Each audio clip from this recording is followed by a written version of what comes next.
Shane Dawson is one of the oldest creators on the platform. I'm not going to do a breakdown of his past. There's already much better videos out there, and my audience are mostly gamers who don't really care about that stuff. Personally, I never really watched Shane Dawson because I'm not a woman, but I do know that he was replicating the process many e-celebs do, which is expanding their brand. I think I'm having some second thoughts about this. Mostly done through marketing and merchandising, but back in the early 2010s, the best way to make some money quickly was starring in a budget feature film. I need medication, I need medication, I need medication, I need medication. This was actually a huge trend, and also created a huge market where children would pirate the films to watch for free.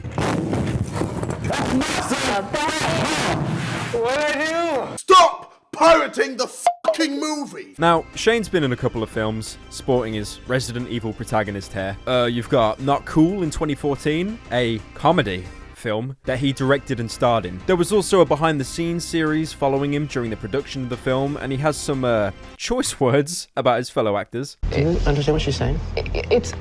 No, I don't either. The script is not that raunchy. Somebody out there is a rat and they're going around saying this is the raunchiest movie ever made. You don't want to hear what people say? No. I feel like I've been very open to every note, every suggestion, everything. I've never yelled at you guys and said, I don't know. But it's been a week and you haven't read them either, so I don't know where they are. I personally think all these clips are just taken out of context because we all know that Shane is a very strong empath. I'm an empath, right? But there's another film I wanted to talk about. Something more spooky. To celebrate Halloween, close enough, I present to you Smiley, or the unexpected virtue of YouTubers with too much income. But first, let's do a little bit of research. Shane does star in the film and is easily the most relevant person today, but he didn't have anything to do behind the scenes. Probably a good call after his last venture creating a movie. We've been working our off on this for it's awesome. Smiley was instead created by Michael Gallagher, who's worked on pretty much every YouTuber movie you can think of. You got The Hairline Thinning, starring Logan Paul, and its sequel, Internet Famous, another film starring Shane Dawson, and frequently quote tweets brave lessons about filmmaking. 本当に映画作りたいんだったら、脚本だったらわらばんしと鉛筆があれば書けるんだ。本当に映画のなんていうの骨格なりね、映画っていうのはどういうものかっていうのを具体的につかむのを脚本リードする以外にないんだから、シナリオを。He also co-created Maker Studios, who were infamous for tying YouTubers into contracts they couldn't get out of. The production company, Level 10 Films, hasn't been active since 2015 on Facebook. There was also a fair amount of criticism before the film was released. Some people comparing Smiley to Slender Man. Personally, I don't see the similarities at all. Bald men come in all shapes and sizes. Hold on a minute. Did you just make your character bald and pale in a video game? And he's wearing a business suit? It could only be Slender Man. Oh my god. Can anyone be Slender Man? Oh god, I forgot what this video was about. Am I Slender Man? Where's this bit going? Oh, alright, okay. Funny movie.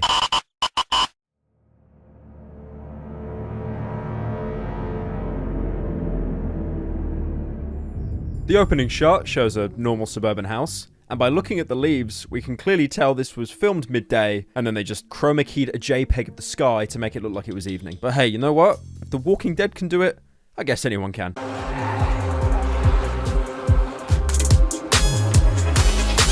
We see a girl texting on her phone, and she's greeted by a jump scare. I'm not even going to play the audio because I don't think anyone deserves to be scared by a Shane Dawson movie. My name is Max Mofo. I think I read somewhere that we're all born with 2 innate fears: the fear of heights and loud noises. Something that, triggers fight or flight. And now you know that information. Imagine the amount of films that include some kind of jump scare like it's a checklist to be allowed in the cinema. Mare, the younger girl, logs onto a Mock Omegle site. Say goodbye to your friend. He's not my friend. I don't even know him. You guys remember when PewDiePie did Omegle trolling? You remember Fridays with PewDiePie? It hurts, doesn't it? Mare explains that there's an urban legend called Smiley.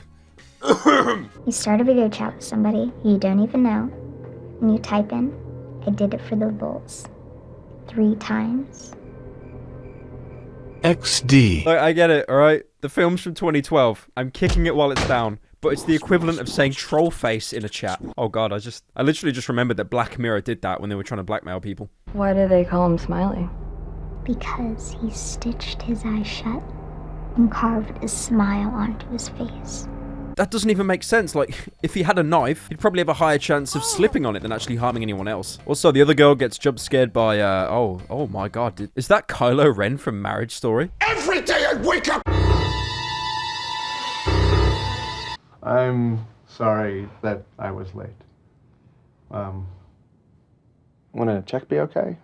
Wait, so you have the girl who's paying to do stuff with you, just waiting in the bedroom of your daughter. I like how nonchalant he is about it as well. Like, you know, go to bed, sweetie. Daddy's got to pay the woman to play Fortnite with her for 50 minutes. So the girl, I assume back at her own place now, starts using the Mako Meagle to talk to strangers. She finally meets a guy and they seem pretty interested in each other until he says, "Too bad I have to kill you." How romantic. I thought this was like an edgy bit, but nope, he just starts spamming in chat, "I did it for the lols," and Smiley comes in and game ends her. I like how the guy's happy about it as well, like he just did a sick prank or something. Like, dude, you hate women, I get it, Pokimane charge back, but Jesus Christ. I mean, it's pretty obvious they're mimicking a Bloody Mary routine, something the actors themselves even admit. Smiley is very much to make people more familiar, but kind of in the representation of the Bloody Mary myth. Yes. But, you know, you could have had any line, maybe something more vague, like "Smiley is coming," you know, something that has that feeling of dread. Not, you know, let Epic Ownage 9gag deal with it glasses. Anyway, Smiley slams the laptop, title card, and we get the credits show. There he is! There he is! Shane! Who's that? We're introduced to Ashley, a new girl who's just moving into her friend's house, accompanied by the Room tier of audio dubbing. Sure you're gonna be okay here? You can still stay at the college if you like. Here you go. Keep the change.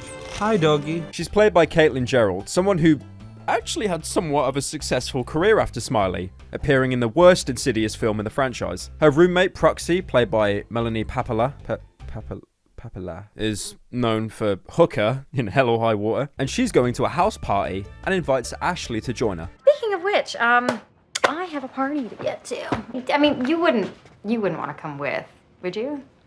Isn't it a school night? Yeah, it's college. I can do whatever I want. Yes. I accept your invitation. Lovely. Is this how women actually talk to each other? Nearing the campus, Proxy opens up to Ashley about how the meetup was organized. Wait, do you think we can get in? Is it safe? No, look, I know them, okay? I just haven't met them in person. This guy from B invited LA people to his house for a meetup. What's B? You know, the B board on 4chan. Yeah, thanks for the 2012 synopsis of 4chan, I appreciate it. I can literally see one of the writers unironically using Know Your Meme to cite exactly what 4chan was. We got one. Mark, are the allegations true that you're secretly a lizard? I'm gonna have to go with no on that. Probably bought a Grumpy Cat mug too afterwards. The girls go into the party where they meet Zane, played by Andrew James Allen. He was in a film called Bad Behavior after Smiley. It's actually genius because it somehow looks like it was shot worse than Smiley in every imaginable way. Back away from the door, I have a gun. We're gonna shoot you, mofos! West Coast! He's also called Zane, which just instantly reminds me of that Logan Paul character that didn't make the final cut on Baywatch. I have a scene, you have your own scene, and you only have one line. Dwayne, you're so funny, man. Hey, nice haircut, by the way. Alright, dude, yeah, whatever. I'm used to living alone, or else I'd suggest three's company kind of thing. There's plenty of room, especially in my bedroom. It's genius too because he comes across just as two-dimensional as Logan's character. I'm Zane. Get the f off my beach. Okay. I've made a severe and continued. And without any kind of icebreaker, Zane instantly jumps into deep philosophical dialogues, what people are really interested in. No, but really what I'm interested in is how people start believing in things, you know? Like Bigfoot, for example. You know, there's no evidence that Bigfoot exists, yet lots of people believe in it. And then exactly 13 minutes and 28 seconds, God himself enters the film. You have Gucci slides? Oh, should we say hi? You should say hi. Go, I'll be fine. I like how they portray Shane as this like cute soft boy with his Green Day haircut.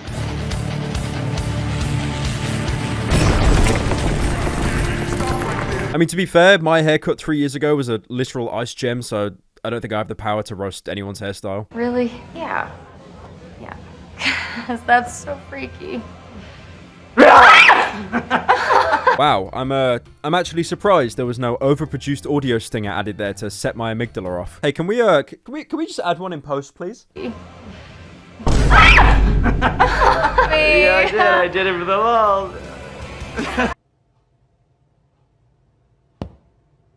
We then get a montage of the group drinking, and I'll actually give them credit here. In most films, they'll have like a single beer and get wasted like most video games. But here, they're having glass after glass of pure whiskey. So yeah, I mean, the only thing accurate in this film so far. So, gold star from me. The next morning, Ashley, like most women, can drink her weight in alcohol and suffer no hangover the next day because she's already expelled all of her toxicity complaining about first world problems on Twitter. She makes it to her first lecture with Professor Clayton. And Professor Clayton, who's played by Roger Bart, who has a bit of an ego, to say the least. As you guys know, that this class is a requirement. Now, aside from my brilliance and my charisma, and the school's obvious huge budget, which have been some of... Oh my god, they got Tobuscus in this film, didn't they? I can't even believe this. I like how he's meant to be a student, but only looks about 10 years younger than his teacher.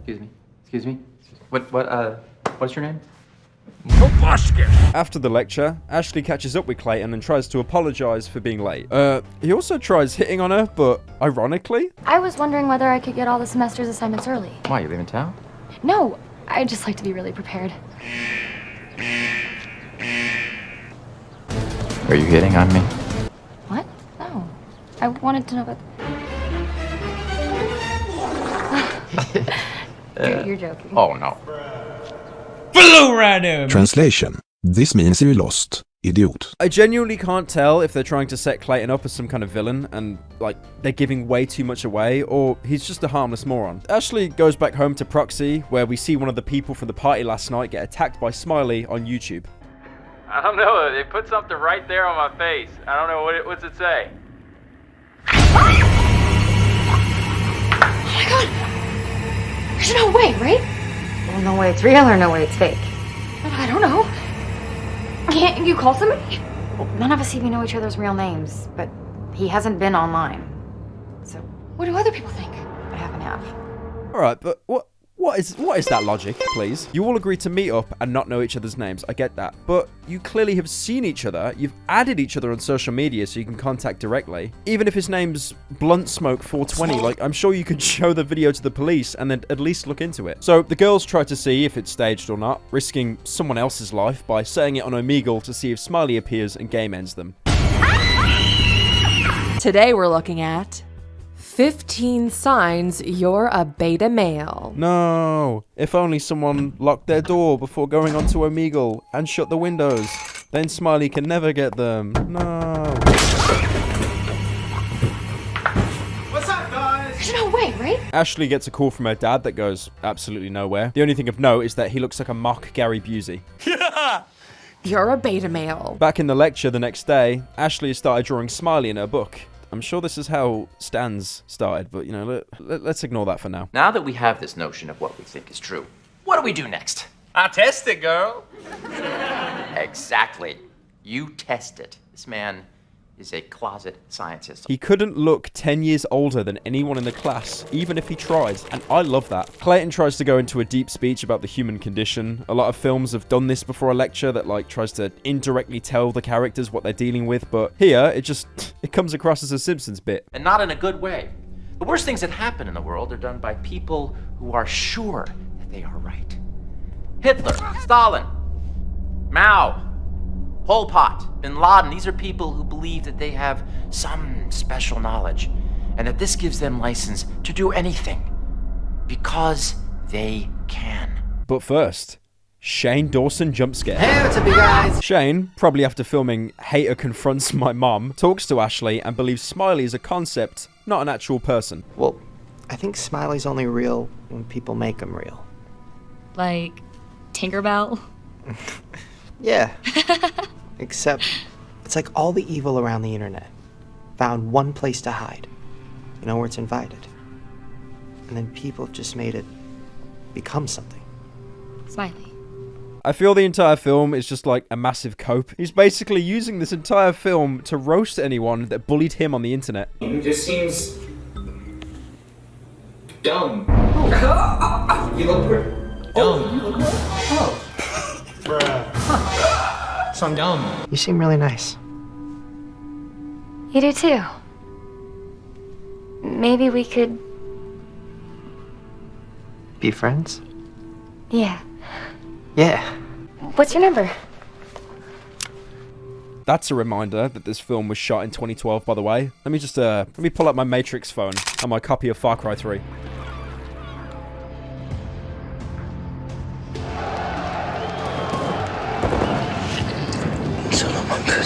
Hey! Where are you going? There's a big party night at Zane's. It's gonna be huge. And you're coming. What about what we did? With Smiley? I don't know what you're talking about because that never happened. Remember? Oh, right. Sorry. Yeah, okay, go get ready, all right? I like how they make it out killing someone is just a small inconvenience. Like, you know, they had a one-night stand with a boy that they shouldn't or something like that. Zane confronts Ashley at the party and tries to tell her what's really going on. Come with me. What did you see? Nothing. Seriously? What did you see? I mean, I saw the video of Kells. Yeah, and he's fucking dead, right? I mean, we're on the same page here. He tells her that he knows she killed him, and he's also killed someone testing out if Smiley was real. You'd think if everyone started doing it, half the town would be dead and there'd be like a huge police investigation. But apparently, it's a normal occurrence that every other night, someone gets stabbed in their DX Racer gaming chair. Ashley leaves the party on her own, which is probably the worst decision to make after confirming, for a third time now, that the killer is real. She gets stared down by a guy who could be Smiley because he's accompanied by a jump scare. By the way, all jump scares, I'm just going to replace with like another sound because, you know, I don't want you guys getting scared and clicking off the video. Hello? Come on, I like money. I will give them a bit of credit. They try the shot where Smiley's watching her in the background. You know, not making the monster apparent in a scene is always a great way to build tension without forcing it. But they linger too long on the shot, making it just way too obvious. Also, the very next scene is a jump scare. So that wasn't Smiley up there. Maybe it was just a late night smoker or something. Ashley runs into the house and gets attacked by someone wearing a different Smiley mask.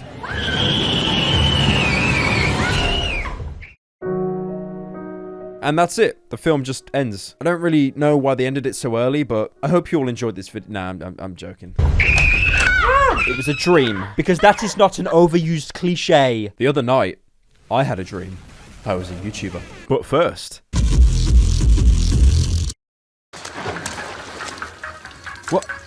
What's that game you're playing? It's a tower defense game. Free to play. Wow. Free to play. People down here rushing out to play Battle Cats on the mobile for free. That sounds too good to be true. I may have just game ended someone in cold blood, but now I have Battle Cats all to myself. Oh. Rated T for teen. Battle Cats lets you travel the world with your quirky cat army, taking them into battle, defending your tower while trying to destroy the enemies. Something Lord of the Rings would shamelessly steal for its sequel 2 years later. Get XP and level up. Evolve your cat so they transform and evolve into bigger and stronger cats. Draw characters from the capsule machine for your chance to get an uber super rare cat. You can tap the unit info button to get Dark Souls item tier descriptions about your cats. For example, this cat has an OnlyFans. Speaking about Dark Souls, the bosses there, they can move over, because Battle Cats will test your strategy at every angle. I, a master of tower defense games, by watching a 15-minute YouTube video, had my skill tested, and beating each round feels incredibly rewarding. Also, side note, I actually really like how the UI is set up. It kind of reminds me of those Japanese arcade games like Bishi Bashi. What's with these guys? It's like one of my Japanese animes. Flashy light-up menus to totally distract you from the fact that you still need to sign those divorce papers. Get invested into late game and you'll genuinely have no idea what's going on as your horde of cats devastate anything within a 5-kilometer radius. You camped in the same spot the whole game and got a tactical nuke? No, thank you.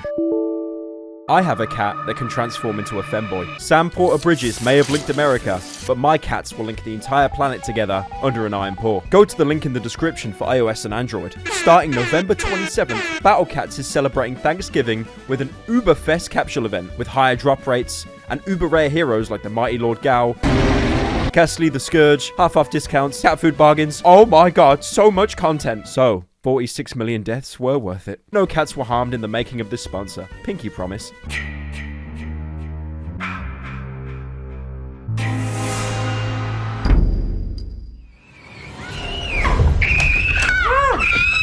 Proxy tries to calm Ashley down in an incredibly sarcastic, unhelpful way. Oh yeah, she also probably spiked her drink last night, but I'm sure that doesn't have any plot significance. You know, multiple smileys, spiking drink. It's nothing, it's fine. Also, you know the fact that she's the only sane person around a bunch of morons? The next scene, she's seeing a psychologist because, of course, they're going to play that angle of her being crazy and not coherent. Like, come on, man. There's no way it's Zane or Shane Dawson. Literally not.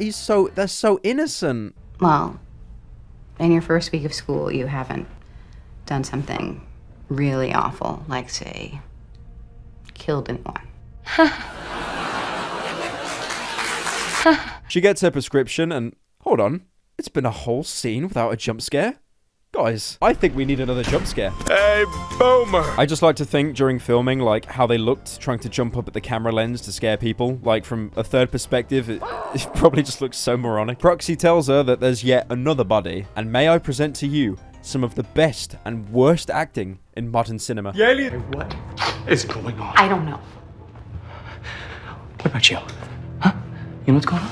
Is that a gun? Yes. Yes, this is a gun. Why do you have that? Because I am a security professional. But I thought you went to college. Do I really seem that retarded to you? What? College is for retards. I am a security professional. So apparently, Zane is a computer hacker that attacks banks only to sell them back their details at a price. You're gonna burn, all right. Which has no correlation, by the way, as to why he needs a gun. Like, what?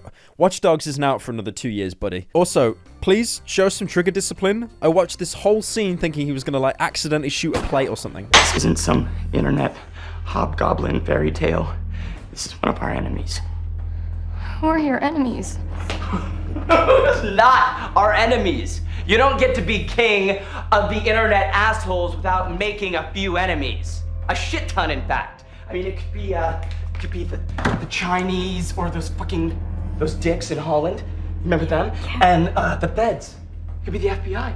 Ah, yes. Because as we all know, the FBI would pretend to be a masked knockoff Slenderman going around killing a whole town until they got the one hacker that lives there. They even tried to take the Final Destination route that Smiley is like just the concept of death following them around. What if he's something we can't understand? What if he's just evil? And that evil is hunting us? Yes. Like, honestly, there's so many red herrings, it's going to be a top 10 theories of what Smiley is at this rate. Number 5. A plague raising the dead to attack the living. Running on empty. Food review. Number 4. The Umbrella Corporation. Number 3. Lele Pons. No, you can't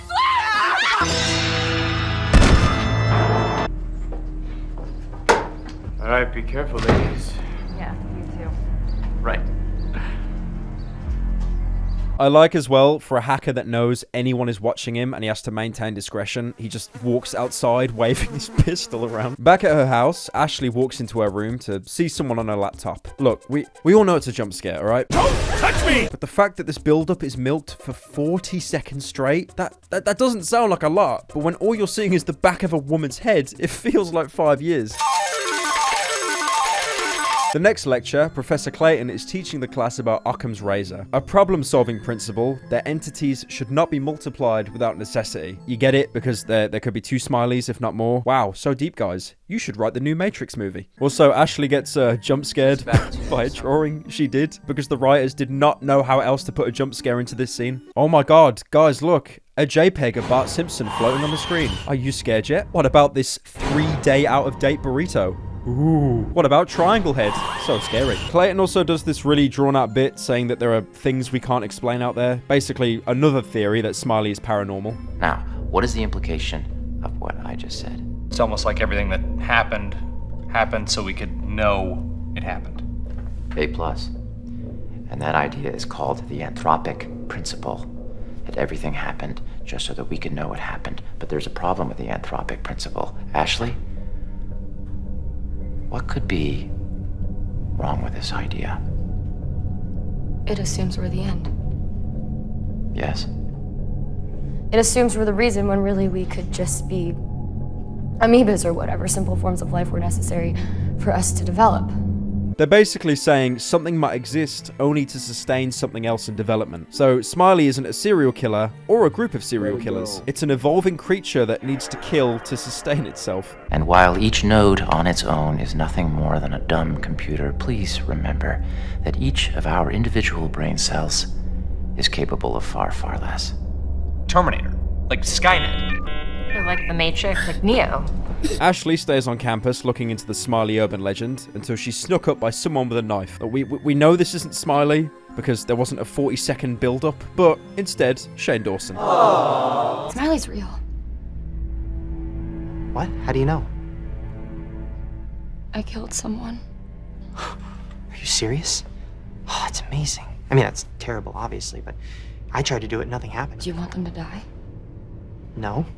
I mean, I wanted to be right, but I didn't want to kill anybody. He just admits to trying to kill someone so uncaringly. I mean, like, everyone is playing a character, and I think they just got Shane to be himself. Also, just to mention, at no point has Ashley considered getting the police involved. Like, imagine how many cameras Smiley would have been picked up on chasing you if he was real. Anyway, instead of going to the police like a normal person, she goes back to Omegle and starts looking for strangers again.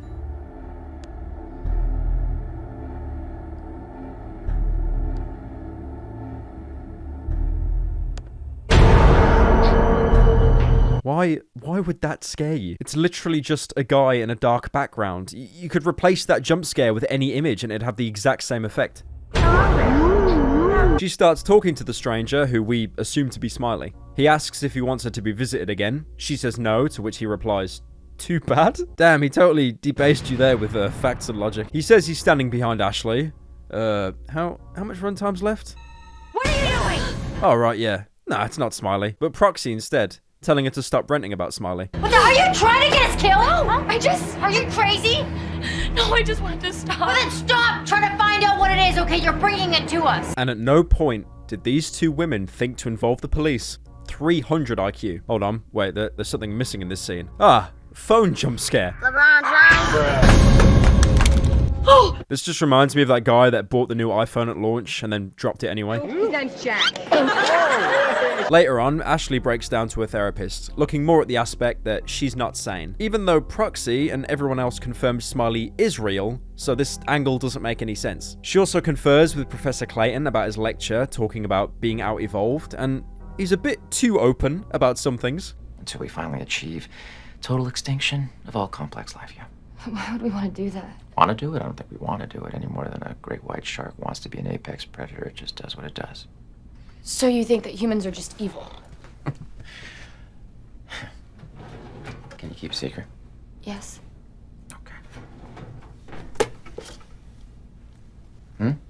Firstly, probably gonna lose your job. Secondly, forget the door not being locked. You literally have your blinds open for anyone passing to see. Oh, what's that? Clayton giving alcohol to students? It's fine. I stopped caring after the serial killer wiped out half the staff. It's the perfect expression of nihilism.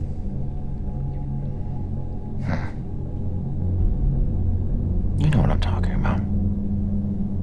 No? What is it? I did it for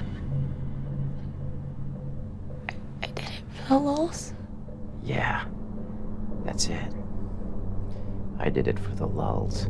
You can't take this scene seriously. Like, they could just say deal with it and then a PNG of glasses comes down from the sky. Like, even for 2012, it's a stretch with some of the things of how dated they are. Decade-old memes. 2020 current year. I don't give a... We were unsure what Clayton's point is, whether he's in on it or not. It's never really explained, and this is the last scene with him. Films tend to be ambiguous to get conversation going, but trust me, no one's talking about this film, except maybe me. In the library, Ashley is confronted by Smiley on the laptop and goes through a 3-stage character development in a single line. She tells Smiley to shut up. Just shut up!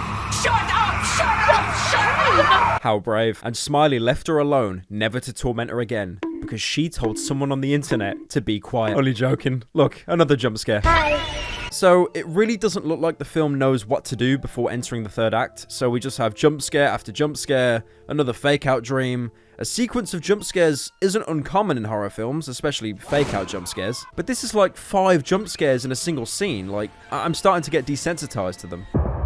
And finally, 1 hour and 11 minutes into the film, Ashley finally decides to contact the police. I'd like to report a murder. She's questioned by Detective Diamond, played by Keith David, who you probably know as the Arbiter from the Halo series. The commander will brief you as you go. What is it, Spartan? The matter with you? Stop staring at me. He doesn't exactly believe Ashley, basically humoring her. And you called in to report a murder. Maybe two, you don't know. Honestly, it's genius how horrible he is. Like, no matter how ridiculous a case is, it should always be treated with some level of respect. But Diamond's like, no 100% proof? No killer, case closed. Like that's ever gonna happen. Smiley appears behind people in an anonymous video chat, like from out of cyberspace or something. When the other person types in, I did it for the lulz, I did it for the lulz, I did it for the lulz. Yes.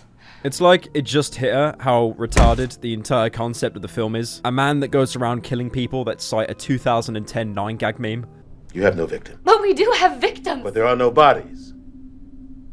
You say you saw dead people, but you don't know who they are, except for some nicknames that nobody can trace. Hold up. Ring, ding, ding, ding, ding, ding, ding, ding. It is very difficult to investigate a crime when it's not very clear that any crime has been done. What's that logic? I mean, you all met at an anonymous party, but you can call from appearance. You all went to the same campus as well. If not a murder investigation, at least a missing persons case. If you believe everything that you told us tonight, please, you need to see a psychiatrist. I am seeing a psychiatrist. It's just hilarious at this point how pretty much the entire town is against her. Back at the therapist, Ashley admits that she might be seeing things that aren't really there and not being in full touch with reality. Afterwards, Ashley meets Shane. I actually forgot he was in this film. And he gifts her this pre-owned laptop. So, not to be any nerdier than usual, but this computer is fully equipped. Okay, it has your own firewall, 128-bit encryption, and a 256-bit key. The Dungeon Master never gets the princess. Sometimes they do.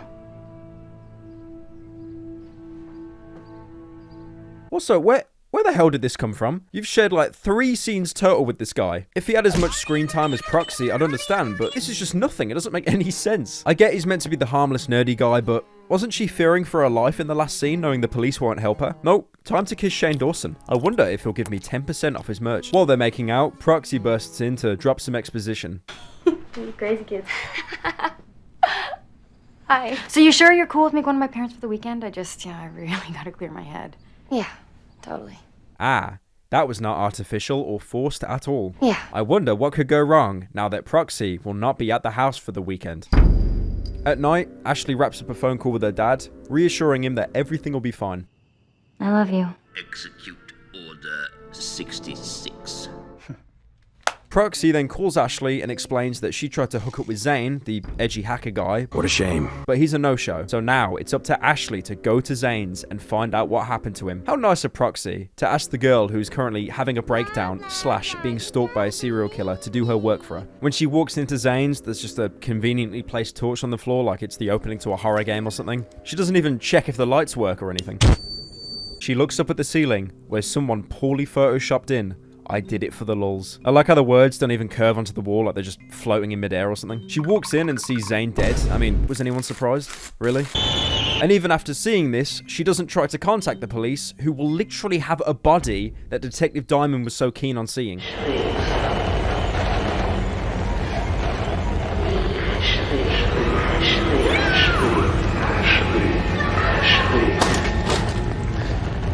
Could you imagine, like, she just throws the monitor on top of Zane's head? Well, if he wasn't dead before, he will be now. She goes to pick up the pistol, and it makes the most stock sound of picking up a weapon in any video game.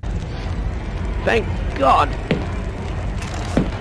But then, something amazing happens. 1 hour and 22 minutes into the film, Ashley actually calls the police at the scene of a crime, like a normal human being would. I'm sorry, who is this?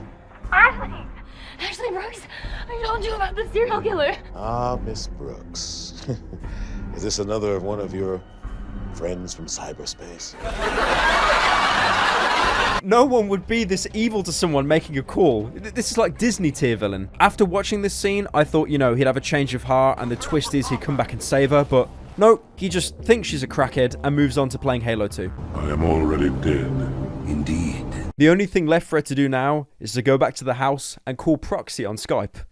Okay. Oh my God, there's blood everywhere. Call the police. Call 911. 911. No. No?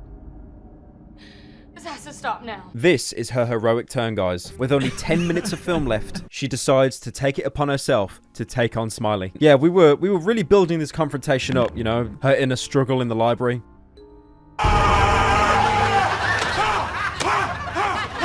Her kiss with Shane Dawson, letting the audience know that she's loved. The dad who, he moved a box at the beginning of the film. By the way, I just want to point this out. She hasn't even checked if the pistol is loaded. She just assumes it has ammo in it. You think maybe she'd make sure that there's ammo in it, you know, check the gun. Or maybe she's just using it to intimidate Smiley. You don't know what EDL is about, lad. Mate, I'd do more than smack you, yeah? I'd fucking terror, honestly, I'll swear. I won't, like I said to that lad. Like I said to that lad. I'd starve him for a few days, then bang him.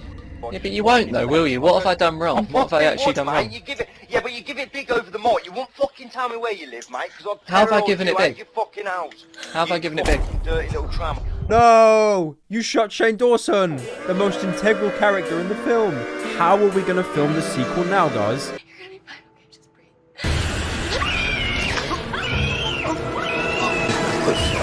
Yeah, don't fire at him. Nah, don't do that. It's fine. Just shut the door and give him the advantage to teleport anywhere. She runs into the bedroom and, not even kidding, drops the gun in the most pathetic fashion before she can fire another shot. Being cornered by Smiley, there's only one way out. Jump into the CGI glass. Something Hereditary would shamelessly steal 6 years later.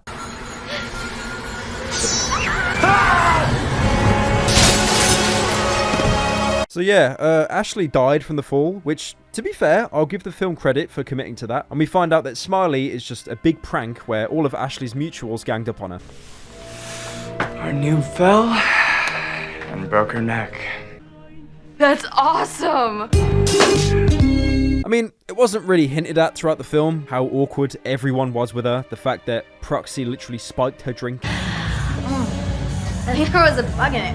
I'm gonna go pee in the closet. Honestly, I prefer it if Smiley was a serial killer, because all these people driving her to death, it's actually a lot more cruel. We even see the girl from the intro that got murdered, and she was only used as an example to sell the belief of Smiley to Ashley. Which, you know, does make sense, because she seemed genuinely scared of Smiley at the start of the film, which was meant to be a red herring for us, the audience. But she wasn't even in the room when the camera was recording, so like, who's she trying to impress? I have seen money laundering schemes with less steps than what these people did. You think they'd be like targeting a bully or something, but nope, just random protagonist girl for no reason. They also claim they're from Anonymous, which I don't entirely believe, but Shane Dawson, who was also in on it, explains why they did it. Because, I mean, there's only one reason to troll.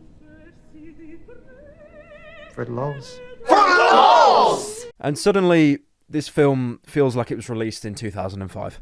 Amen, brother. Like, it's so cruel for no reason. Like, if they had to sacrifice her to keep the real Smiley away or something, I'd understand. But they psychologically break this girl down for weeks, making her think that she was mentally ill, only for her to jump out of a window to escape. Zane stays behind with Proxy, who mockingly types in that he did it for the lulz 3 times, to which the real Smiley appears and game ends her while Zane watches, unable to help. We really killed her. Oh, come on. She killed herself. LeBron James. No. Overall, the film just makes no sense. It's overly convoluted. Like, how and why would they target Ashley? I mean, Proxy invited her to the party. Was that all a hoax too? Like, why were they bullying Shane at the start of the film? Because that doesn't change the dynamic with Ashley and him at all, apart from her taking sympathy for him. Also, this doesn't explain why Detective Diamond was so apathetic, and the teacher as well, Clayton, like, he's not in on it at all. Maybe he's just a psychopath? There's just way too many fake plot threads for the sake of it, and it just makes no sense. But the main conclusion I took from Smiley is that even though this isn't a great film, Shane Dawson has a lot of money. Thank you all for watching. Did you know only 100% of you are subscribed to the channel? Please unsubscribe. I don't want you here. Go away.